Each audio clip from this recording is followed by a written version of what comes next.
आज एसआईआर के मामले पे माननीय सुप्रीम कोर्ट में सुनवाई हुई है। 5 और पिटीशन आ गई हैं जो एसआईआर का विरोध कर रही हैं। उसमें से तमिलनाडु से पिटीशन आई है, पुडुचेरी से पिटीशन आई है, बंगाल से पिटीशन आई है। उन लोगों का कहना है कि एसआईआर नहीं होना चाहिए, एसआईआर अनकॉन्स्टिट्यूशनल है। हमारी पीआईएल माननीय सुप्रीम कोर्ट में पहले से पेंडिंग है, जिसमें मैंने मांग किया है कि ये एसआईआर होना चाहिए। फ्री एंड फेयर इलेक्शन के लिए ज़रूरी है ये एसआईआर हो और एक भी फर्जी वोटर भारत में न हो। मैंने अपनी पीआईएल में भी कहा है कि लगभग 5 करोड़ भारत में फर्जी वोटर हैं और जब तक एसआईआर नहीं होगा तब तक इन फर्जी वोटर्स को पकड़ना बहुत मुश्किल है। पिछले तारीख पे बिहार के मामले में माननीय सुप्रीम कोर्ट ने आधार को अलाउ कर दिया था कि आधार को भी एक डॉक्यूमेंट के तरीके उपयोग किया जाएगा।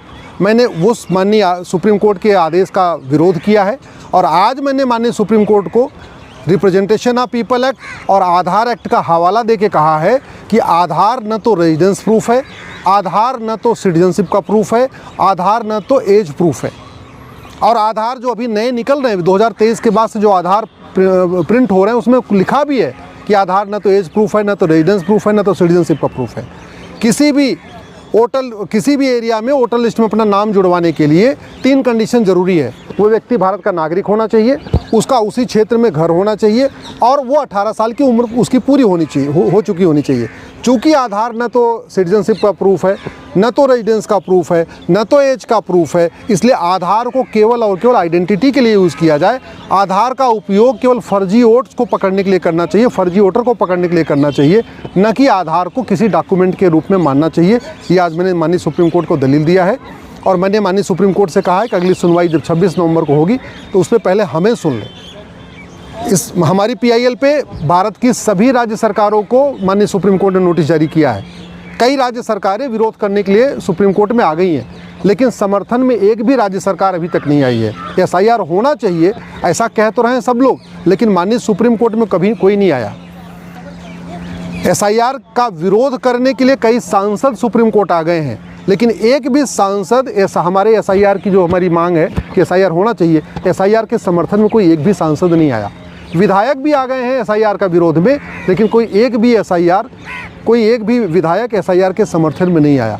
कई सारे संगठन आ गए हैं एसआईआर का विरोध करने के लिए, कई सारे एनजीओज आ गए हैं एसआईआर का विरोध करने के लिए, लेकिन अभी तक समर्थन में कोई नहीं आया है और मामला अभी कोर्ट में चल रहा है। लगभग 20 याचिकाएँ आ गई हैं जो एसआईआर का विरोध कर रही हैं, एसआईआर को अनकॉन्स्टिट्यूशनल बता रही हैं। 26 नवंबर को इस पर फिर सुनवाई होगी, 26-27 नवंबर को, और मुझे पूरा विश्वास है कि एसआईआर की प्रक्रिया जारी रहेगी। पूरे देश में एसआईआर होगा, रेगुलर इंटरवल पे एसआईआर होगा, हर 5 साल पे एसआईआर होगा, डोर टू डोर जाके एसआईआर होगा। हमने जो फॉर्म 6 है उसको भी चैलेंज किया हुआ है। अभी आधार एक्ट कहता है कि आधार रेजिडेंस प्रूफ नहीं है, डेट ऑफ बर्थ का प्रूफ नहीं है, डोमिसाइल का प्रूफ नहीं है, लेकिन फॉर्म 6 पे आधार को as a proof of age proof माना गया है। तो वो फॉर्म 6 को बदलना ज़रूरी है। फॉर्म 6 को बदलने की जिम्मेदारी केंद्र सरकार की है, पार्लियामेंट की है, लेकिन फॉर्म 6 अभी तक बदला नहीं गया है, इसलिए बहुत सारा कन्फ्यूज़न हो रखा है। इसलिए हमने फॉर्म 6 को भी चैलेंज किया है कि फॉर्म 6 में से आधार को जो एज प्रूफ माना जा रहा है इसको निकाला जाए, क्योंकि ग्राउंड लेवल पे बीएलओ और वोटर आपस में झगड़ा कर रहे हैं, आपस में टकरा रहे हैं। फॉर्म 6 पे लिखा हुआ है कि आधार एज प्रूफ है, बीएलओ कहता है एज प्रूफ नहीं है, फिर वहाँ पे ग्राउंड लेवल पे इसमें बहुत सारी समस्याएं आ रही हैं। आज ये भी मैंने माननीय सुप्रीम कोर्ट को बताया है। अगली सुनवाई पे मुझे पूरा विश्वास है कि तब तक केंद्र सरकार की तरफ से इस पर स्टैंड क्लियर हो जाएगा, लेकिन फॉर्म 6 को बदलना बहुत ज़रूरी है। एक और जो समस्या आ रही है आधार एक्ट को लेके, चूँकि आधार एक्ट में लिखा हुआ है कि कोई भी व्यक्ति जो 6 महीने भारत में रह ले उसका आधार बन सकता है, और बड़े पैमाने पे जिनको पार्षद का चुनाव लड़ना है, प्रधान का चुनाव लड़ना है, विधायक का चुनाव लड़ना है या लोकसभा का चुनाव लड़ना है, वो लोग घुसपैठियों का आधार बनवा रहे हैं। आधार बनवाने के लिए केवल एक लेटर हेड पे लिख के देना है, पार्षद प्रधान लिख दे या सांसद विधायक लिख दे कि हाँ ये 6 महीने से यहाँ रह रहे हैं, तो आधार बन जाता है।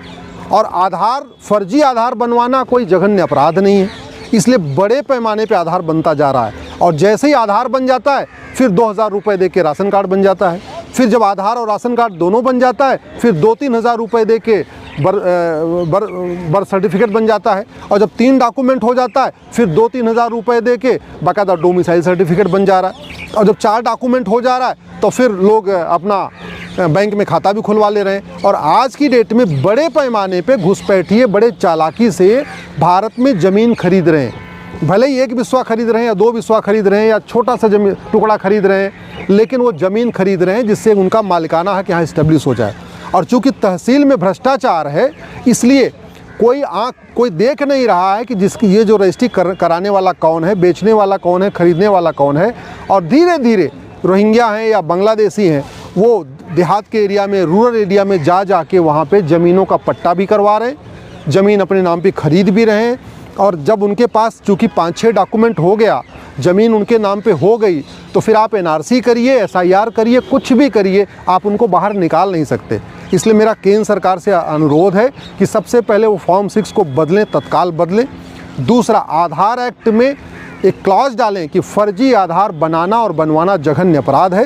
ये फर्जीवाड़ा जो है चल रहा है कॉमन सर्विस सेंटर पे, वहाँ बड़ा डिस्प्ले बोर्ड लगाएं और वहाँ लिखा होना चाहिए साफ साफ कि अगर कोई कॉमन सर्विस सेंटर वाला फर्जी आधार बनाएगा उसको 10 साल की सज़ा होगी, या कोई व्यक्ति अगर फर्जी आधार बनवाएगा उसको भी सज़ा होगी। जब तक फर्जी डॉक्यूमेंट बनाने और बनवाने पे कठोर कानून नहीं होगा, इनको सज़ा नहीं होगी, तब तक न SIR सफल हो पाएगा, न NRC सफल हो पाएगा।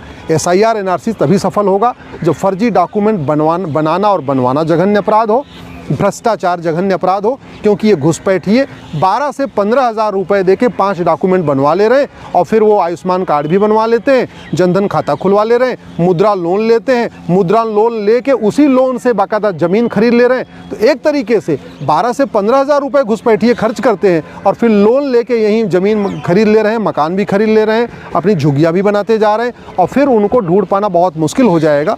इसलिए आधार एक्ट को बदलना ज़रूरी है, प्रिवेंशन ऑफ करप्शन एक्ट को बदलना ज़रूरी है, फॉर्म 6 को बदलना ज़रूरी है।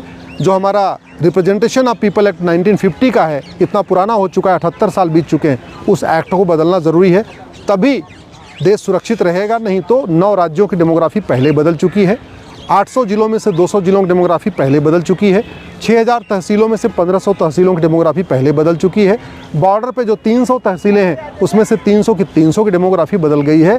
और ये खतरा डे बाय डे बढ़ रहा है कि घुसपैठिए बड़े प्लान्ड वे में यहाँ बसते जा रहे हैं, डॉक्यूमेंट बनवाते जा रहे हैं, ज़मीन खरीदते जा रहे हैं, रेंट एग्रीमेंट कराते जा रहे हैं, प्लॉट भी खरीद रहे हैं, झुग्गियाँ भी बना रहे हैं, सब कुछ करते जा रहे हैं। उसको रोकने का यही तरीका है, SIR हो, NRC हो, लेकिन सबसे पहले कानून को बदला जाए।